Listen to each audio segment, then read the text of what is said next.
I've been a ranger for just over 2 years now. The hours are long, the pay is forgettable, but I like it. There's peace in the rhythm of it. Trees, sky, wind, silence. And even when the job gets weird, you don't have to deal with traffic, bosses breathing down your neck, or neighbors screaming through paper-thin walls. Out here, it's just you in the woods. But I'll never forget how it started. Back then, I was desperate. My college career had crashed in slow motion. Too many failed credits, too many last chances thrown away. One semester I was on track for my degree, the next I was failing intro-level classes and sleeping through exams. My scholarship disappeared without ceremony, and so did the last of my parents' patience. They didn't yell much. That almost made it worse. Just cold breakfasts and colder silences, everyone tiptoeing around the same question. How could you let this happen? I was back in my hometown, living in the guest room like an intruder. Then one morning, half awake and bitter from a lecture about real-world responsibility, I stopped to fill up my car at the gas station on Route 5. I went in to grab a coffee, and that's when I saw the flyer, pinned between a lost dog notice and a Bible study announcement. It was printed in faded black ink on a piece of green cardstock. Looked like it had been there a while. Hiring. Live-in tower. Must commit to 90-day probation. Full-time position offered upon successful completion. No prior experience required. Serious applicants only.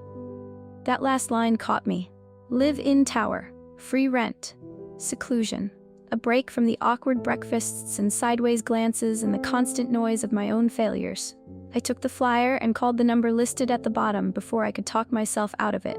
Someone picked up after the first ring. A man's voice. Deep, sandpaper rough, smelled like cigarettes just hearing it.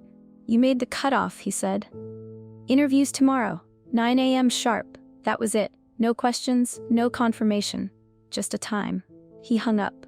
The next morning, I showed up at the ranger station with a printed resume that had more white space than experience. I wore the cleanest clothes I had. I still smelled like gasoline. That's where I met Warden Cass. He looked like he belonged to the forest. Tall, wide-shouldered, all rough edges, like someone carved him out of cedar. His uniform was crisp, beard trimmed. His expression didn't change when I walked in, like he already knew I was the disappointing applicant he'd be wasting time on. He flipped through my resume without a word. His hands were thick and scarred. He looked like he could crush the stapler in one of them without trying. After a long silence, he finally said, "You ever spend time in the woods, Harper?" I nodded. "Some," I lied. "Did a few overnight hikes in high school. I know my way around a camp stove and a compass." He didn't smile, didn't even blink. "This won't be a walk in the park." "I'm not expecting it to be." He stared at me for another few seconds. Then he reached into his desk, pulled out a folded slip of paper, and held it out. I took it, careful not to brush his fingers. "Pack for 3 months," he said. "You leave in 2 days. You'll be stationed in Tower Redfern with another probationary recruit. You're to remain in the tower at all times unless instructed otherwise." That was all the warning I got. Tower Redfern wasn't on any public map. Warden Cass picked me and the other recruit, Rowan, up in a battered Forest Service pickup that looked like it had survived 2 decades of wildfires. The forestry decal on the door was faded and peeling. The inside smelled like oil and pine needles. Rowan didn't say much. Maybe a year or 2 older than me. Short dark hair, a tired face, and hands that looked like they belonged to someone who actually fixed things. He had the kind of presence that said, "I've been alone for a long time, and I don't mind it." We nodded hello but didn't bother with small talk. The drive took nearly 3 hours. Roads narrowed to gravel, then to dirt. We passed no other cars, no buildings. Just trees, miles and miles of pine and birch and something darker I didn't recognize. Tower Redfern rose out of the forest like it had grown there. A rusted metal frame, tall and narrow, with a weathered wooden cabin at the top. It looked half forgotten, but still sturdy. The stairs creaked as we climbed. 52 steps I counted. The inside was cleaner than I expected. Sparse, functional. 2 narrow cots, a hot plate, a set of shelves with mismatched dishes, a wall-mounted radio with an emergency crank, binoculars resting on the windowsill. Cass didn't stick around. He handed us a crate of food rations, 2 water jugs, a gas canister, and a bundle of firewood tied with twine. Then he walked to the wall near the door and used a staple gun to pin a laminated sheet of paper just above the light switch. He didn't explain it. He didn't have to. The title was bold and centered, printed in plain black font, Duskwind Firewatch Protocol. 1 person must always be on the watch. 2. Do not leave the lookout tower after dark. 3. Use the radio only in emergencies. 4. Ignore the movement in the trees. 5. If you hear your own voice outside, do not investigate. 6. Do not look directly into the canopy. That was it. Cass turned and headed down the stairs. We watched from the catwalk as his truck shrank into the trees and disappeared. Then there was nothing but wind and leaves and the distant groan of the forest shifting around us. I didn't say anything at first, just stared at the rules for a while. They didn't read like old policy leftovers. They read like survival instructions, the kind that weren't open to interpretation. Rowan leaned against the windowsill beside me, arms crossed. "Well," he said finally, "at least the view's nice." We didn't know it yet, but we'd just started the longest 90 days of our lives. The first few days passed like a dream, long stretches of silence broken only by the sound of wind nudging branches or birds hopping across the metal roof. Rowan and I didn't talk much at first, but we found a rhythm. One of us always on watch, just like the rules said. The other would cook, nap, clean, or jot down notes in the logbook Warden Cass had left behind. It didn't take long to learn the daily pattern. We watched the ridgelines for smoke, logged any changes in the treetops. Not that there were many. Duskwind was old-growth forest, thick and still. Some mornings, I'd wake up and the fog would be so heavy it looked like the trees had been swallowed whole. Other mornings were clearer, sunlight angling in through the windows, making the dust in the air look like it was hanging from invisible wires. Redfern creaked constantly. The floorboards, the steps, even the cot frames. Everything groaned like it had bones that didn't sit right. I started sleeping in earplugs. But it wasn't all bad. In fact, at first, it was kind of peaceful. I liked waking up to the smell of instant coffee. I liked the way Rowan hummed softly while he boiled water. Not any song I recognized, just a low tune, almost like a habit he didn't know he had. He wasn't chatty, but he wasn't unfriendly either. More like a mountain cat that had decided to tolerate your presence. Over time, we started talking more. I showed him how to play gin rummy using matchsticks for points. He fixed the trapdoor hinges without saying a word about it. I caught him sketching in the margins of the logbook once, just rough shapes of trees and clouds. Pretty good ones, too. Most of the rules felt easy to follow. One of us stayed on watch, no matter what. We never left the tower after sunset, not that we had anywhere to go. The forest swallowed everything after dark. Black as oil, no paths, no trails, just a blanket of shadow stretching in every direction. The radio rule made sense. We kept it off unless we were doing our weekly check-in. The static that came from it made my skin crawl anyway, like something was humming too close to the back of my teeth. And then there were the other rules, the strange ones. We didn't talk about them, not really. They hung there, stapled to the wall like a quiet threat. I tried not to look at them unless I had to. Rule 4 was the one that stuck with me. Ignore the movement in the trees. The thing is, trees do move. That's normal. You see it all the time when you're up high like this. A breeze rolls through and everything shifts. But sometimes I'd catch something in my peripheral vision. Not branches swaying, something more deliberate.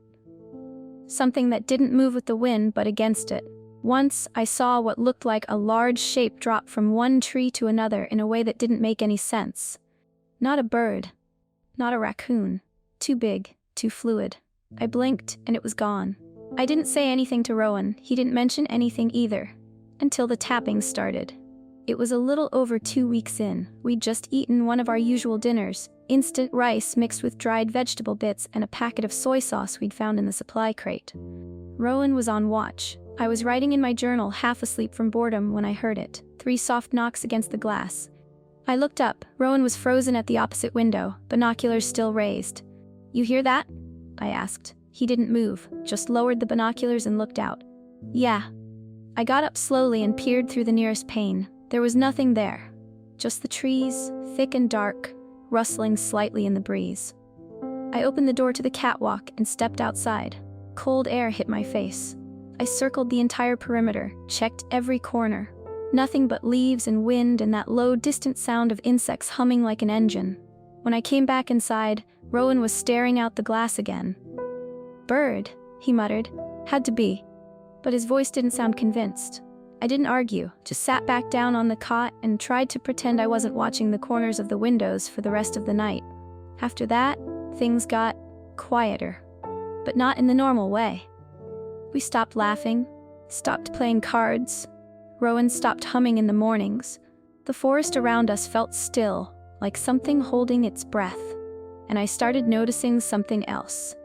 At night, when it got late and the world slipped into that muffled quiet between midnight and morning, I'd hear the faintest creaking from the woods. Not tree limbs, not wind. Rhythmic, deliberate. Like footsteps shifting from one crooked limb to another. And always, just far enough away that I couldn't be sure. It happened just after sunset. The sky was turning that bruised red color it gets when the sun sinks low enough to bleed behind the ridge. Rowan had gone below to rest. I was alone on watch, binoculars in hand, scanning out toward the northern line like I always did at dusk. Most of the time there wasn't anything to see, just trees on trees, rippling like fur when the wind cut through. But that evening, something shifted. At first, I thought it was a broken branch swaying weirdly in the canopy. Then I realized it was moving, crawling, almost. A shape, tall, too tall. Its limbs were all wrong, bent sharp at the joints, angled in ways no human could walk. But it wasn't walking. It was crawling through the treetops, not swinging or leaping like a monkey, not climbing like a bear. It shifted, slow, smooth, and deliberate, its long body bending through the limbs as if the trees were rearranging themselves to let it pass. The thing didn't jerk or jolt. It flowed. I couldn't breathe. I raised the binoculars and focused. Its skin, or what passed for it, was pale. Not white, pale, like paper that had been soaked and dried too many times. Its face was the worst part. No features, just a smooth oval, not blank, wrong, like a placeholder that forgot to finish loading. Then as I stared, it turned its head toward me. Even from that distance, even through layers of glass and tinted lenses, I knew. It saw me, and then it disappeared, melting backward into the trees like it had never been there. I didn't move for a long time.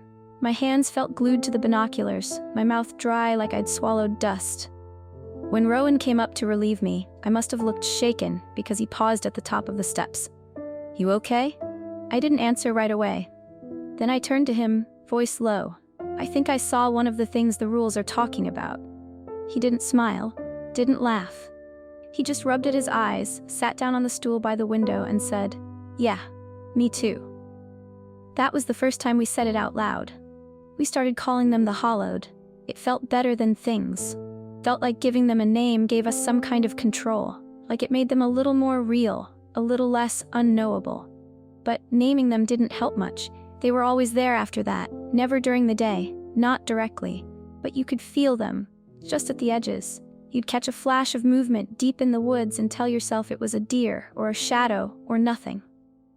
But the air changed when they were close.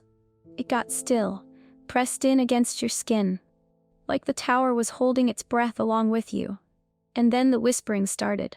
At first it was easy to write off, wind through the trees, a distant echo bouncing off the metal frame. But then we started hearing words, not full sentences, not conversation, just fragments, our names.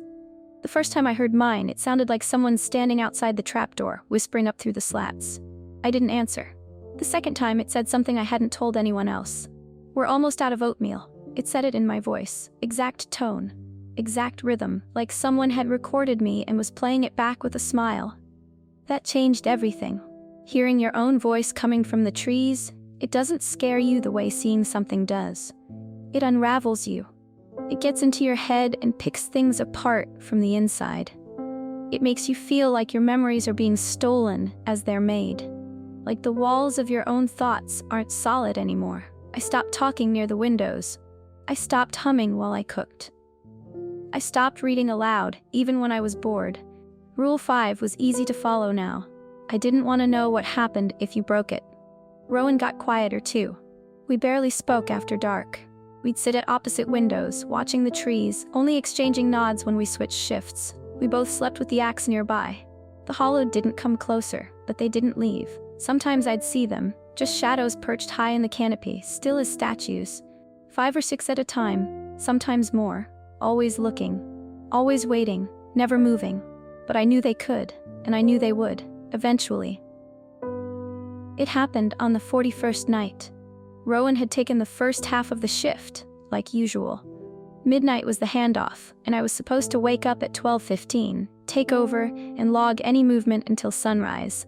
We didn't set alarms anymore. Our bodies just learned the rhythm.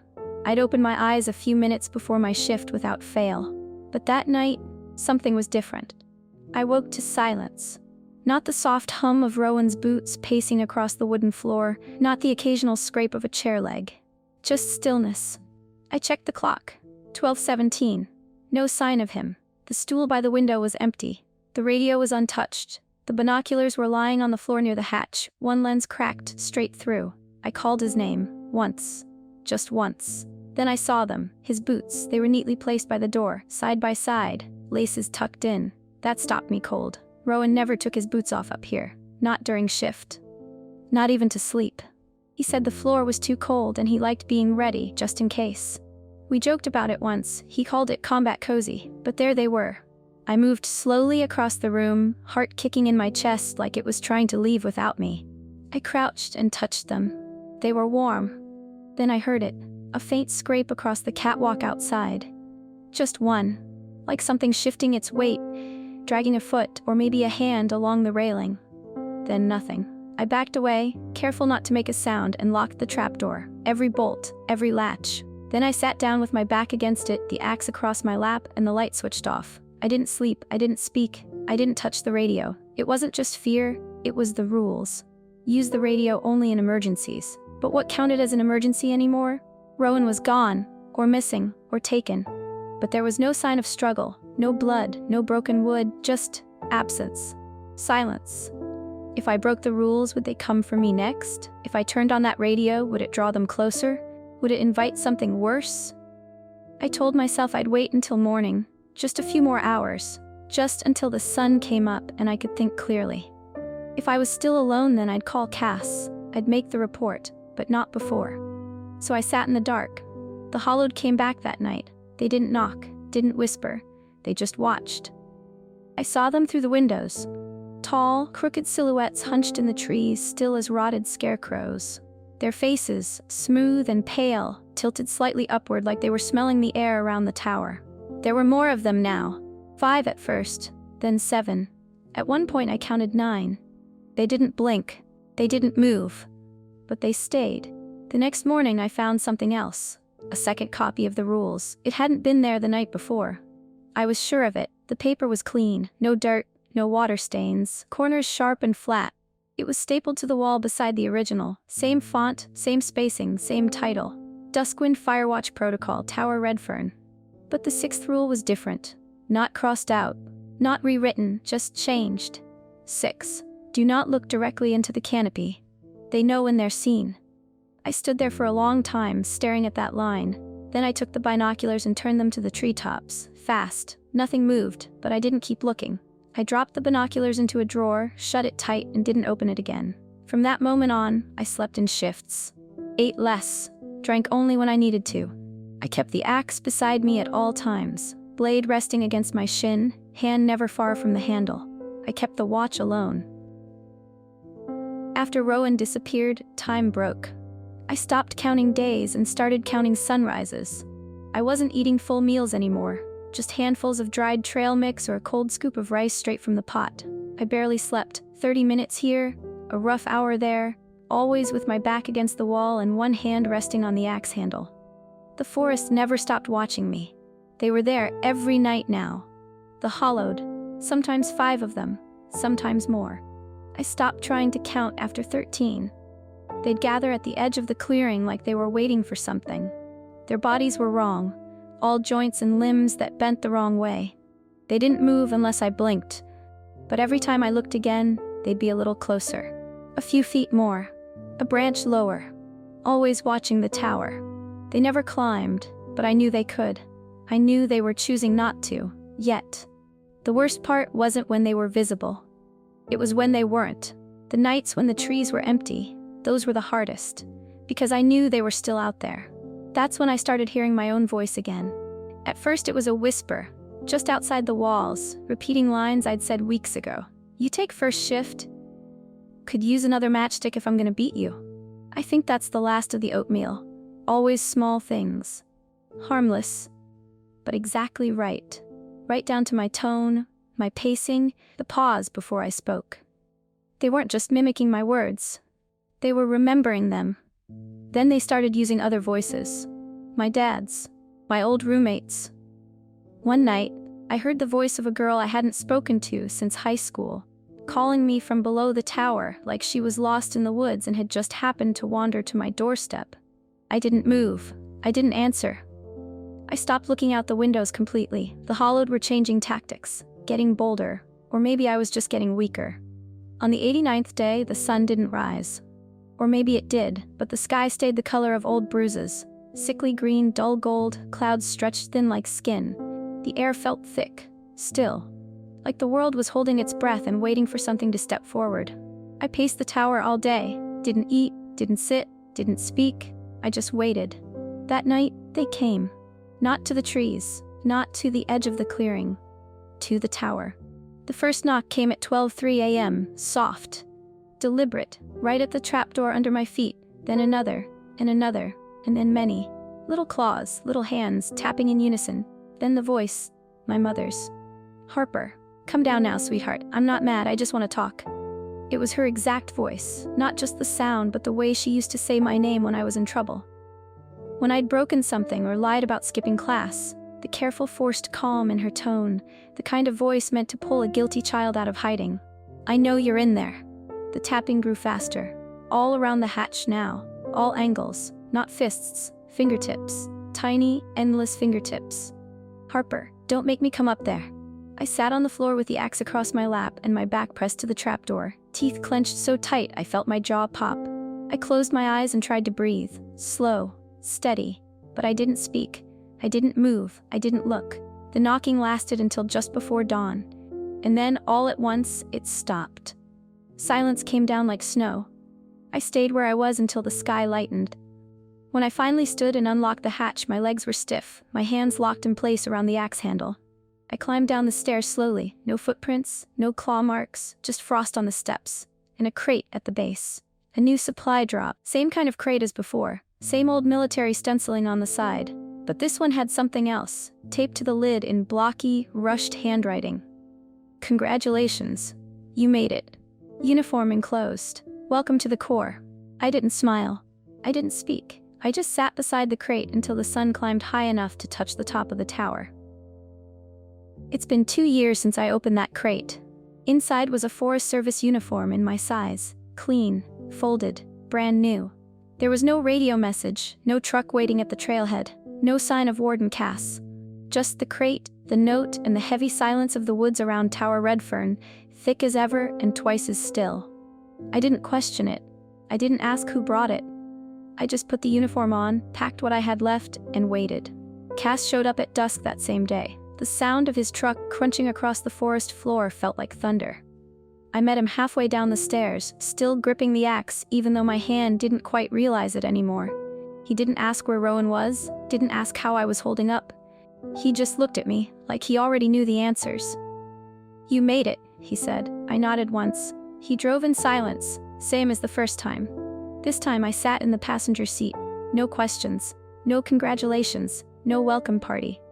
Just a long road out of the woods and a heavy weight in my chest that hasn't left since. Now I'm stationed farther south, near the edge of Duskwind, where the ridges flatten into long stretches of old growth and steep ravines.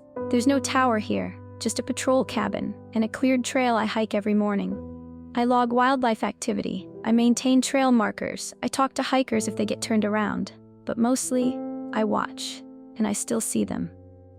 The hollowed, high in the trees, quiet. They never get close out here, not like they did at Redfern, but they're always watching. I don't think they forget the ones who survive. Cass says they don't. He doesn't talk much about the towers, but I asked him once why they keep sending people there. Why they let kids barely out of college or burned-out lifers apply for a position that nobody explains, in a place that chews through new hires like bark beetles. His answer was quiet. Final. If someone can survive the hollowed, he said, they might just survive what else is out there. And if not? Cass didn't look at me when he answered. He just shifted the truck into gear, eyes on the trail ahead. Well, he said, if it ain't us, it'll be the hikers. He smiled then. No warmth. Just the shape of a smile on a face that had learned to live with impossible things. So now I keep my own rules, even down here. I never walk the trails after dark. I don't use the radio unless it's life or death. And if I hear my own voice calling from the trees, I don't answer. Because they're still out there. And they remember me.